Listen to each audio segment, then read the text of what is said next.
Assalamualaikum warahmatullahi wabarakatuh. Halo Sobat Fisika, ketemu lagi di Fisika Untirta YouTube channel. Kali ini kita akan membahas mengenai GLB atau gerak lurus beraturan. Tapi sebelum itu kita kenalan dulu yuk sama anggota kelompok 5. Ada Teh Kalisa, Teh Zahra, Kang Taufik, Teh Reva, dan juga Teh Hilwa. Karena ada peribahasa tak kenal maka tak sayang. Jadi kita kenalan dulu ya. Suatu hari sekolah mengadakan study tour ke puncak dengan menggunakan bis. Semua siswa tampak antusias dan senang selama perjalanan. Mereka melewati perjalanan yang berlika-liku sambil bernyanyi menikmati pemandangan. Namun tanpa disadari, ternyata ada satu siswa yang tertinggal, yaitu Budi. Ia bangun kesiangan karena semalam bermain game online hingga larut malam. Alhasil Budi jadi bangun kesiangan deh. Nah, karena Budi tetap ingin mengikuti kegiatan study tour tersebut, akhirnya Budi memutuskan untuk menyusul teman-temannya menggunakan kereta api. Namun, Budi terkejut karena ketika sampai di sana, Budi malah tiba lebih dahulu dibandingkan dengan teman-temannya. Loh, kok bisa ya Budi sampai duluan? Padahal kan tadi dia berangkat kesiangan dan teman-temannya berangkat lebih awal daripada Budi. Kenapa ya hal ini bisa terjadi? Apakah mungkin teman-teman Budi mampir atau singgah dulu ke tempat yang lain sehingga Budi bisa sampai duluan di tempat wisata? Nah, untuk tahu jawaban lebih lanjut, kita bakal bahas pada video kali ini. Jadi simak baik-baik ya.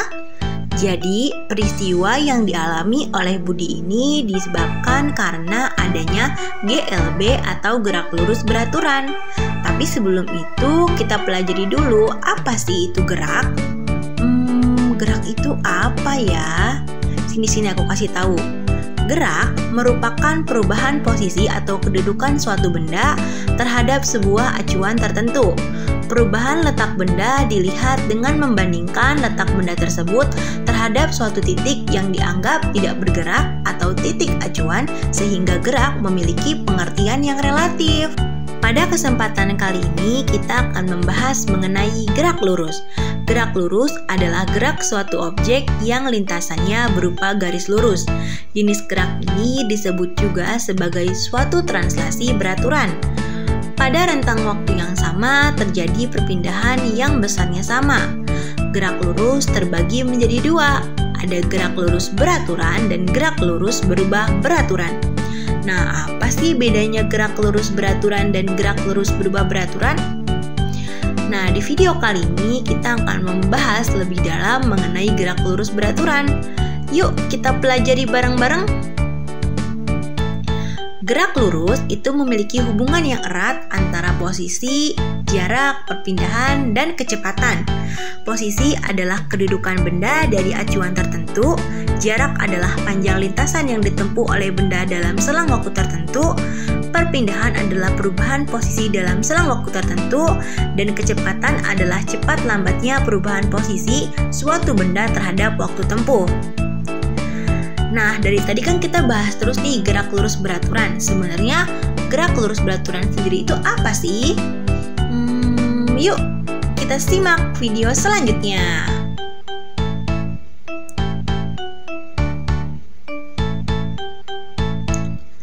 Gerak lurus beraturan atau GLB adalah gerak lurus benda pada lintasan lurus dengan kecepatan konstan.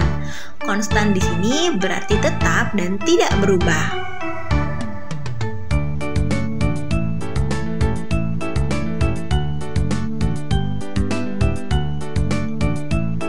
Gerak lurus beraturan memiliki 3 ciri. Yang pertama, berada pada lintasan lurus. Yang kedua, kecepatan bendanya konstan atau tetap.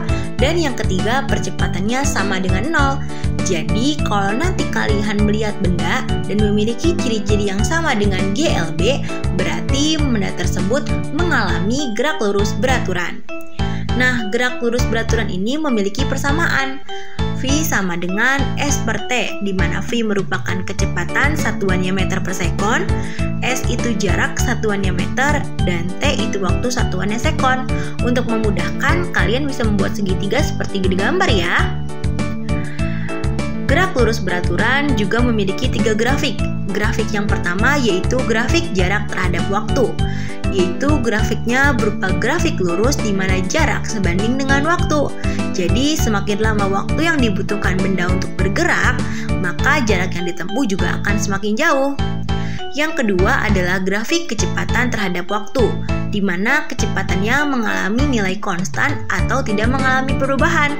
Jadi grafiknya berupa grafik lurus.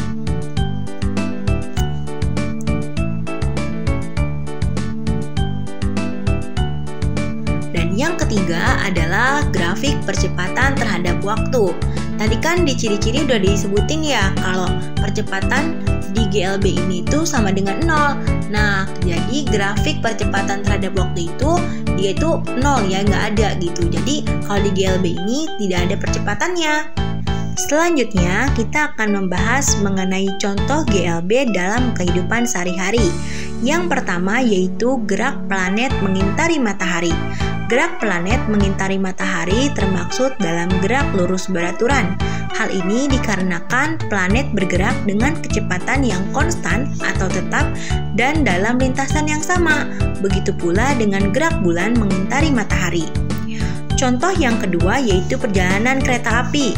Kecepatan kereta api selalu konstan atau tetap sehingga jadwal tiba di stasiun tujuan pun biasanya bisa ditentukan. Kalaupun ada keterlambatan, biasanya pemberangkatannya juga mengalami keterlambatan. Hayo, siapa di sini yang suka naik kereta api? Contoh yang ketiga yaitu perjalanan kapal laut.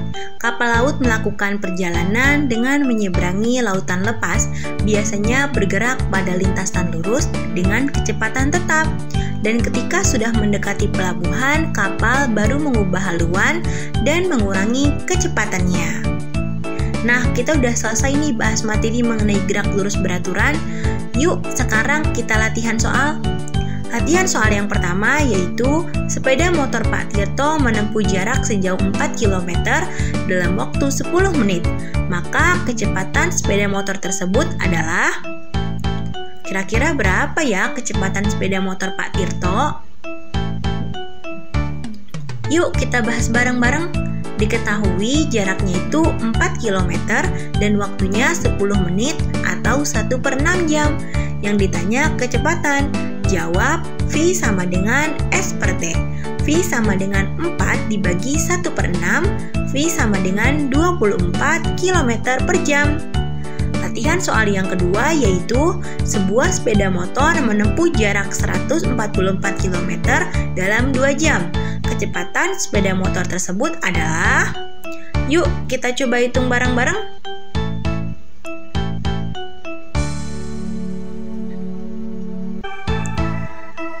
Pada soal diketahui jaraknya 144 km, waktu tempuhnya 2 jam, V sama dengan S per T. V sama dengan 144 dibagi 2, V sama dengan 72 km per jam. Kita ubah jadi 20 meter per sekon. Dan latihan soal yang terakhir yaitu Budi pergi dari Jakarta menuju Bandung pada pukul 6. Jarak Jakarta-Bandung adalah 150 km. Jika kecepatan mobil Budi 75 km per jam, maka pada pukul berapa Budi akan sampai di Bandung? Nah, diketahui kan tadi E sama dengan 150 km dan V sama dengan 75 km per jam. Nah, untuk menjawab soal ini kita perlu tahu berapa waktu tempuhnya.